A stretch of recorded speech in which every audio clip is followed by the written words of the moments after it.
দেখি মনোহৰ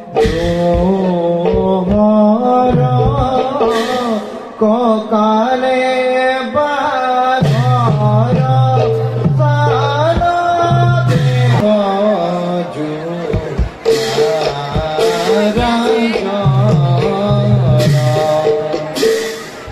অঙ্গে চলে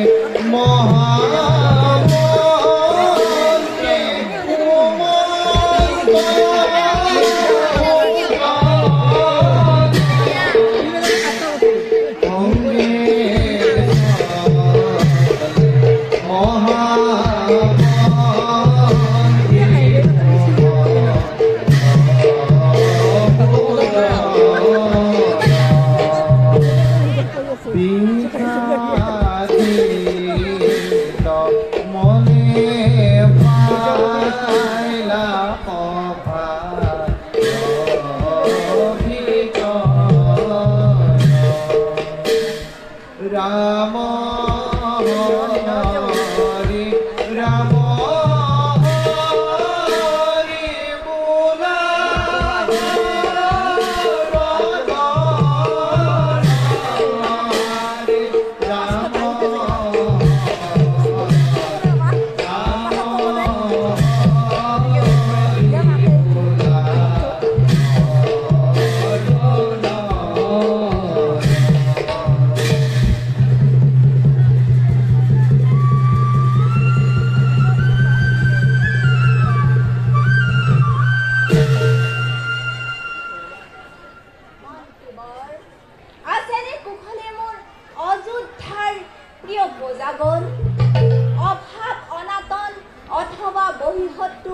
আক্ৰমণে জৰ্জৰিত কৰে নেকি প্ৰজাগণৰ জীবন জনাক সকলোতে মোক নকৰি কলম মন্ত্ৰীবৰ মংগল আজি অযোধ্যা ৰাজ্যত মহাৰাজ কিন্তু বুলি ৰৈ গ'ল কিয় মন্ত্ৰীবৰ মন্ত্ৰীবৰ আজি মই বহুদিন ধৰি নিৰীক্ষণ কৰিছো আপোনাৰ পূৰ্ণিমাৰ চন্দ্ৰহেন মুখখনি আপোনাৰ দেখা পাওঁ যেন বিষাদৰ কলীয়া ডাৱৰে আৱৰা ৰাজ কাৰ্যটো নাই সেই পূৰ্বৰ সজীৱতা ইয়াৰ কাৰণ কি মহাৰাজ বুদ্ধিমত্তাত সাক্ষাৎ প্ৰতিমূৰ্তি আপুনি হোৱা নাই নেবুৰ গম্য আমাৰ এই উদাসীনতাৰ কাৰণ মহাৰাজ মন্ত্ৰীবৰ মহান ইচ্ছাকুকুলৰ ৰজা আমি সূৰ্যবংশী ইচ্ছাকুকুলৰ ৰজা মহাৰজাসকলে অসীম পৰাক্ৰমেৰে শাসন কৰিছিল অযোধ্যা ৰাজ্য আৰু ৰাখিছিল খ্যাতিয়ে ধৰাৰ বৈক্ষত কিন্তু জগত বন্দিত এই ইচ্ছাকুকুলৰ শোণিতৰ ধাৰা স্তব্ধ হ'ব যেন এই দশৰথৰ আপুনিতো জানে মন্ত্ৰীবৰ মহাৰাজ অদ্য পৰিমিত অপুত্ৰময় লাহে লাহে যৌৱনী মেলানি মাগি বাৰ্ধক্যও দেৱহী লেখা সন্তান নহলে এই মহান বংশ ৰক্ষা হ'ব কেনেকৈ কোনে দিব জলপিণ্ড দান কোনে কৰিব অযোধ্যা শাসন সেই কথা আমাৰ অগোচৰ নহয় মহাৰাজ ভাগ্যৰ লিখনিটো অখণ্ডনীয় তথাপিতো অন্তৰাত্মাই কয় আমাৰ নিশ্চয় পুত্ৰৰ মুখ আপুনি দেখিব এদিন কিন্তু সেইদিন কেতিয়া আহিব মন্ত্ৰীবৰ মহাৰাজ এইবোৰ ভাবি ভাবি কেতিয়াবা মই বৰ অস্থিৰ ইমান যে নিদ্ৰাবিহীন ৰজনী কৰিছো যাপন আপোনাক কেনেকৈ বুজাও মন্ত্ৰীবৰ বুজো মহাৰাজ বুজো মই আপোনাৰ মৰ্ম মেখা বুজি পাওঁ উদ্বিগৰ কাৰণ কিন্তু সদ্যহতে সন্তানৰ চিন্তা কৰি হয় চিন্তা কৰক নিষ্পুত্ত সদ্যি অযোধ্যাৰ শত শত প্ৰজাৰ কথা কি হ'ল মোৰ অযোধ্যাৰ প্ৰজাগণৰ কিবা কিবা সংকটে তেওঁলোকক কৰিছে নেকি জুৰুলা হয় মহাৰাজ সুজলা সুফলা শস্যৰ শ্যামলা অযোধ্যা আজি মনোযোগিলা পৰিণত হ'বলৈ আৰু বেছিদিন অযোধ্যাৰ বিশেষকৈ দক্ষিণ প্ৰান্তৰ প্ৰজাজনে অন্নৰ অভাৱত পৰি এই ৰাজ্যত লাভ কৰিবলৈ কৰিছে আৰম্ভ মহাৰাজ। ঠিক কলে মন্ত্ৰীবৰ, দক্ষিণ অযোধ্যাৰ আজি এনেকুৱা অৱস্থা।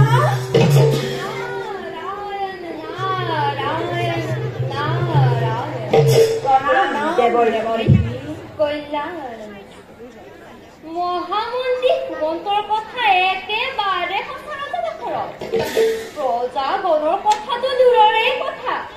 আজি দক্ষিণ অযোধ্যা শুনিবলৈ নোপোৱা পশু পক্ষীৰ মাত। সকলোৱে তোমাক ঠিকনাৰ দি অযোধ্যা ত্যাগ কৰিছে চিৰদিনলৈ। ইয়াৰ কিবা এটা ব্যৱস্থা কৰা সূৰ্যবংশী ৰজা দখলত। অন্যথা এই অযোধ্যা নামৰ এখন শ্মশানৰহে ৰখীয়া হবা তুমি। কলে দেৱৰ্ষি, জন্মভূমি ত্যাগ কৰি অযোধ্যাবাসীয়ে ত্যাগ কৰি পশু পক্ষীগণে ধিক্কাৰ দিছে ৰজা দখলতো। এই মই কি কাৰ্য কৰিছো? মত্ত হৈ সন্তানৰ চিন্তাত, উদ্বিগ্ন হৈ সন্তানৰ চিন্তাত, বিষয়ৰ ভোগ বাসনাত ভৰ্তি হৈ মই নিজ সন্তান সন্তি কিয় পূজা কৰিছো অৱহেলা? নাই, নিশ্চয় ইয়াৰ মই কৰিম প্ৰতিকাৰ। সেই দেৱৰ্ষি, টিকা লভ্য আপুনি টিকা কৰি ব্যক্ত কৰক। কিবা হেতু অনাবৃষ্টি এই অযোধ্যা ৰাজ্য। ইন্দ্ৰৰ অধীন মেঘগণে কিবা হেতুকে বৃষ্টিপাত কৰা নাই, ইয়াক নুবুজিলো আমি। শুনা মহামন্ত্ৰী সুমন্ত আৰু ৰজা দশৰথ, দিওঁ মই সেইটো পদে। প্ৰথমে পৰিভ্ৰমণ কৰি তোমাৰ ৰাজ্যৰ দক্ষিণ প্ৰান্তত ৰাজ সাহায্য প্ৰদান কৰা ভোকাতুৰ প্ৰজাৰ মাজত, তাৰ পাছত গমন কৰা হওক অমৰাৱতীপুৰে আৰু সোধাগৈ দেৱেন্দ্ৰ, ইয়াৰ কাৰণ কি? আছে তোমাৰ শৰীৰত অসীম শক্তি। আপোনাৰ চৰণত জনাইছো সহস্ৰ প্ৰণাম।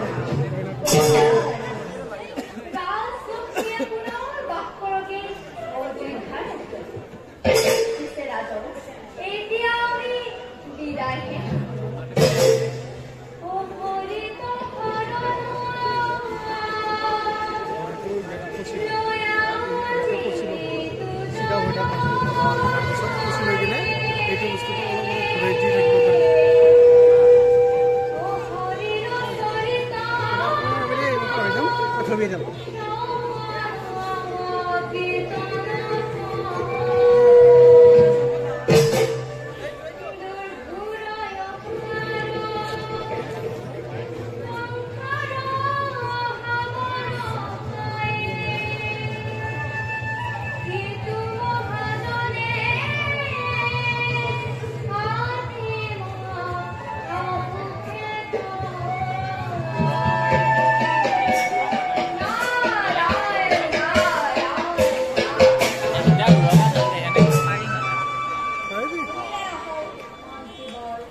এতিয়া বলক যাওঁ আমি অযোধ্যাৰ দক্ষিণ দিশলৈ।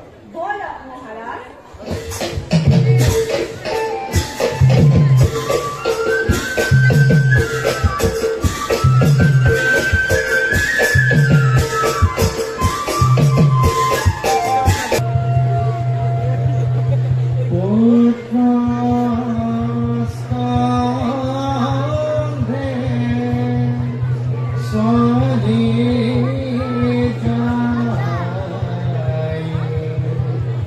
Oh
ঠিক রাজা দশরথ ঠিক ঠিক রাজা দশরথ ঠিক ঠিক ঠিক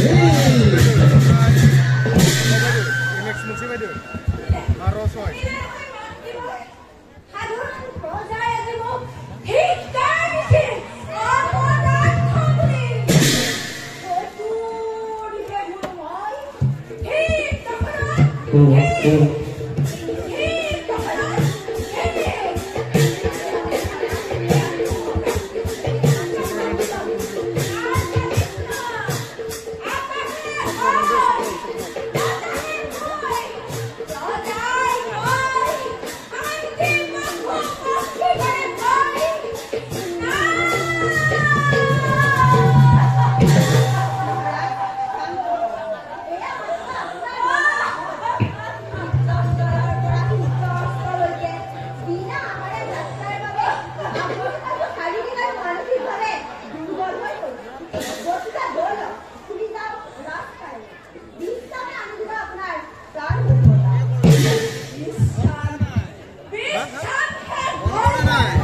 William kok boleh akhir ini?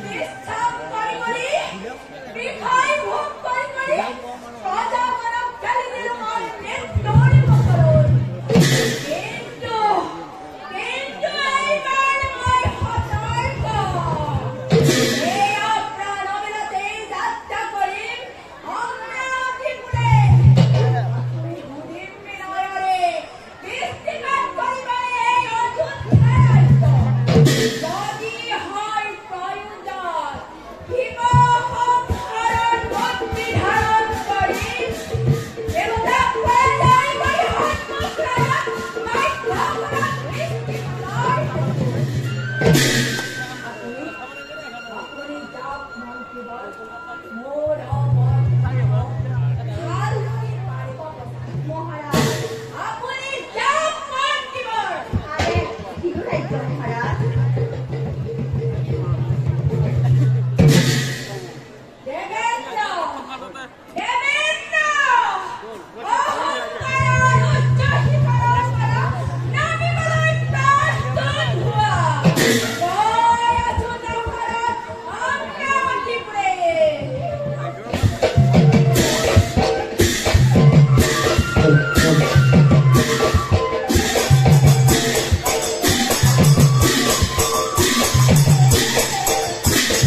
দাদা দৈত্য ৰাজ সিংহাসনত অধিষ্ঠিত হোৱা দিন ধৰি আজি পৰ্যন্ত নগল বৰ্ণনৰ শাস্তি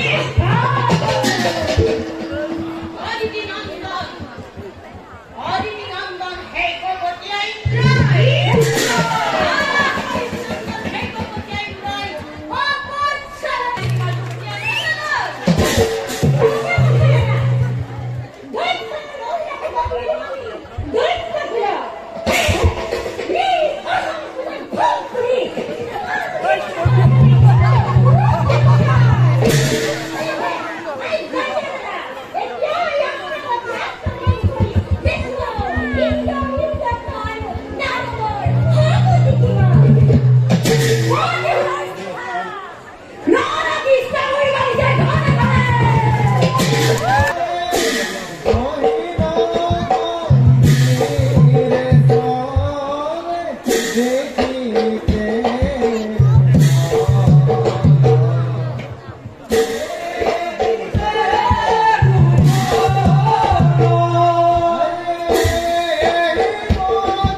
Wah, Raja, sini ada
या परिचय মহামানী ৰাজা বংগৰাজ নামঘৰ জটায়ু গৰুৰ নন্দ দেশ সভাৰ সম্পত্তি পক্ষীৰ ৰজা বিষ্ণু কালি আছে সকলোকে বজা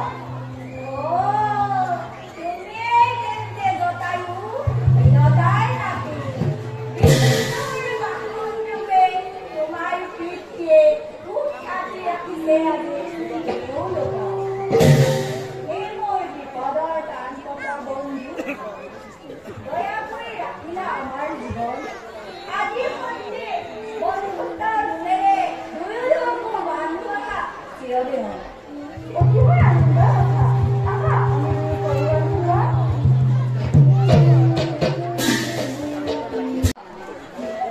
এইদৰে আজি যাম কাইলৈ যাম কিমান তত্ত্বকৰী হৈ ঘূৰি ফুৰি তিনি কুৰি বছৰৰ তিতা কেহা খাই খাই জীৱনটো টানিব নোৱাৰিম যেনে পাইছো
के नंबर मा MX ni nomor muncul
Hey,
Rama